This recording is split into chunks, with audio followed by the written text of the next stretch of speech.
Mark సువార్త 11వ అధ్యాయము మొదటి నుంచి. వారు యెరూషలేమునకు సమీపించి ఒలివల కొండ దగ్గరనున్న బెత్పగే బేతనియ అను గ్రామములకు వచ్చినప్పుడు ఆయన తన శిష్యులలో ఇద్దరిని చూచి, మీ ఎదుటనున్న గ్రామమునకు వెళ్ళుడి, అందులో మీరు ప్రవేశింపగానే కట్టబడియున్న ఒక గాడిద పిల్ల కనబడును. దాని మీద ఏ మనుషుడును ఎప్పుడునూ కూర్చుండలేదు. దానిని విప్పి తోలుకుని రండి. ఎవడైనను మీరెందుకు ఇలాగు చేయుచున్నారని మిమ్మల్ని అడిగిన యెడల అది ప్రభువునకు కావలసి ఉన్నదని చెప్పుడి. తక్షణమే అతడు దానిని ఇక్కడికి తోలి పంపునని చెప్పి వారిని పంపెను. వారు వెళ్ళగా వీధిలో ఇంటి బయట తలవాకిట కట్టబడి ఉన్న గాడిద పిల్ల ఒకటి వారికి కనబడును. దానిని విప్పుచుండగా అక్కడ నిలిచియున్న వారిలో కొందరు, మీరేమి చేయుచున్నారు? గాడిద పిల్లను ఎందుకు ఇప్పుచున్నారని వారిని అడిగిరి. అందుకు శిష్యులు యేసు ఆజ్ఞాపించినట్టు వారితో చెప్పగా వారు పోనిచ్చిరి. వారు ఆ గాడిద పిల్లను యేసునొద్దకు తోలుకుని వచ్చి తమ బట్టలు దానిపై వేయగా ఆయన దాని మీద కూర్చుండెను. అనేకులు తమ బట్టలను దారి పొడుగునను పరిచిరి. కొందరు తమ పొలములలో నరికిన కొమ్మలను పరిచిరి. మరియు ముందు వెళ్ళుచుండిన వారును వెనక వచ్చిచుండిన వారును, జయము ప్రభు పేరిట వచ్చివాడు స్తుతింపబడుగాక, వచ్చుచున్న మన తండ్రి అయిన దావీదు రాజ్యము స్తుతింపబడుగాక, సర్వోన్నతమైన స్థలములలో జయము అని కేకలు వేయుచుండిరి. ఆయన యెరూషలేమునకు వచ్చి దేవాలయములో ప్రవేశించి చుట్టూ సమస్తమును చూచి సాయంకాలమైనందున 12 మందితో కూడా బేతనియకు వెళ్ళెను. మరనాడు వారు బేతనియ నుండి వెళ్ళుచుండగా ఆయన ఆకలిగొని ఆకులుగల ఒక అంజూరపు చెట్టును దూరం నుండి చూచి దాని మీద ఏమైనను దొరుకునేమో అని వచ్చును. దాని యొద్దకు వచ్చి చూడగా ఆకులు తప్ప మరేమీ కనబడలేదు. ఏలయనగా అది అంజూరపు పండ్ల కాలము కాదు. అందుకాయన ఇక మీదట ఎన్నటికిని నీ పండ్లు ఎవరును తినకుందురుగాక అని చెప్పును. ఇది ఆయన శిష్యులు వినిరి.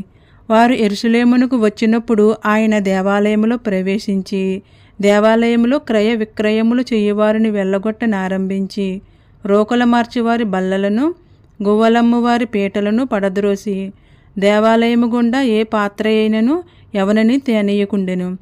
మరియు ఆయన బోధించుచు, నా మందిరము సమస్తమైన అన్యజనులకు ప్రార్థన మందిరమనబడునని వ్రాయబడలేదా? అయితే మీరు దానిని దొంగల గుహగా చేసితిరనెను. శాస్త్రులను ప్రధాన యాజకులను ఆ మాట విని జనసమూహమంతయు ఆయన బోధకు బహుగా ఆశ్చర్యపడుట చూచి ఆయనకు భయపడి ఆయనను ఎలాగ సంహరించుదమా అని సమయము చూచుచుండిరి. సాయంకాలమైనప్పుడు ఆయన పట్టణములో నుండి బయలుదేరిను.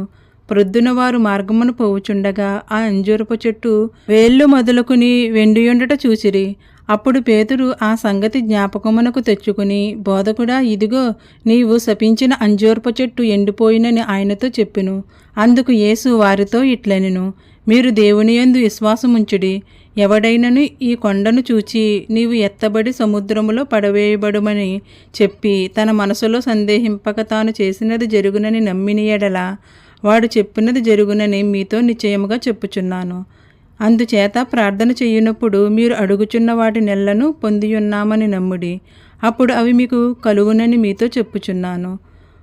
మీకు ఒకని మీద విరోధం ఏమైనను కలిగియున్న యెడల మీరు నిలవబడి ప్రార్థన చేయునప్పుడెల్లను వాని క్షమించుడి, అప్పుడు పరలోకమందున్న మీ తండ్రియు మీ పాపములు క్షమించును. వారు యెరూషలేమునకు తిరిగి వచ్చిరి. ఆయన దేవాలయములు తిరుగుచుండగా ప్రధాన యాజకులను శాస్త్రులను పెద్దలను ఆయన యొద్దకు వచ్చి, నీవు ఏ అధికారము వలన ఈ కార్యములు చేయుచున్నావు? వీటిని చేయుటకు ఈ అధికారము నీకెవడిచ్చునని అడిగిరి.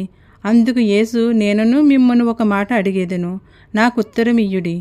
అప్పుడు నేను ఏ అధికారం వలన వీటిని చేయుచున్నానో అది మీతో చెప్పెదను. యోహాను ఇచ్చిన బాప్తిస్మము పరలోకము నుండి కలిగినదా మనుషుల నుండి కలిగినదా? నాకు ఉత్తరమియ్యుడని చెప్పెను. అందుకు వారు, మనము పరలోకము నుండి కలిగినదని చెప్పిన యెడల ఆయన, అలాగైతే మీరు ఎందుకు అతని నమ్మలేదని అడుగును. మనుషుల వలన కలిగినదని చెప్పుదమా అని తమలో తాము ఆలోచించుకునిరి గాని అందరూ యోహాను నిజముగా ప్రవక్తయని ఎంచిరి గనుక ప్రజలకు భయపడి ఆ సంగతి మాకు తెలియదని యేసునకు ఉత్తరమిచ్చిరి. అందుకు యేసు, ఏ అధికారము వలన ఈ కార్యములు చేయుచున్నానో అదియు నేను మీతో చెప్పనను. ఈ వాక్యం మీ అందరి హృదయాల్లో ఫలించునుగాక. ఈ వాక్యమున్న ప్రతి ఒక్కరికి నా హృదయపూర్వక వందనాలండి. ఈ వాక్యమున్న ప్రతి ఒక్కరిని దేవుడు దీవించి ఆశీర్వదించునుగాక. మీరు దేవుని పనిలో ఉండేటట్లు ఈ వాక్యాన్ని ప్రతి ఒక్కరికి షేర్ చేయండి. అలాగే ఈ వీడియోకి ఒక లైక్ చేయండి. మీరు చేసే లైక్ ద్వారా ఈ వీడియో ప్రతి ఒక్కరి దగ్గరికి చేరుతుంది కాబట్టి తప్పనిసరిగా ఈ వీడియోకి లైక్ చేయండి. అలాగే మీరు విన్న వాక్యాన్ని విడిచిపెట్టేసేవారుగా ఉండకుండా మంచినీళ్ళను పడ్డ విత్తనం వలె ఈ విత్తనం మీ హృదయాల్లో ఫలించేటట్లుగా అనుదినము ఈ వాక్యాన్ని ధ్యానం చేయండి.